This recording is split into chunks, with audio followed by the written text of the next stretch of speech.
Milliy sertifikatda chiqqan original savol, yaxshilab e'tibor berasizlar. 28 fevral birinchi seminarda tushgan savol. Bu savol dekabrda ham tushgan edi. 3 ko'paygan 3x plus 4 ni 20-si, sin 0-si x ni 20-si, plus sin 1-si x ni 19-si, plus sin 2-si x ni 18-si va hokazo sin 20-siga teng bo'lsa, 19 ko'paygan 20 sin 0-si minus 19 ko'paygan 18 sin 1-si va hokazo s 18 ni toping deyapti. Yaxshilab e'tibor beramiz.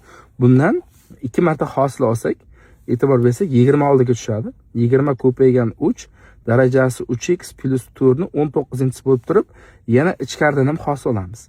Bir marta hosil olsak, e'tibor bersak s 20 yo'q bo'ladi. Yana bitta hosil olsak s 18 ga kelib qoladi. Demak, 2 marta hosil olish kerak ekan.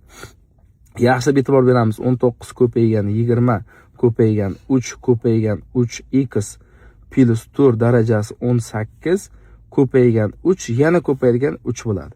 Endi hosil olib e'tibor bersak, bittasi minus, bittasi plus, bittasi minus ketyapti. Demak, x o'rniga biz minus 1 ni qo'yishimiz kerak ekan.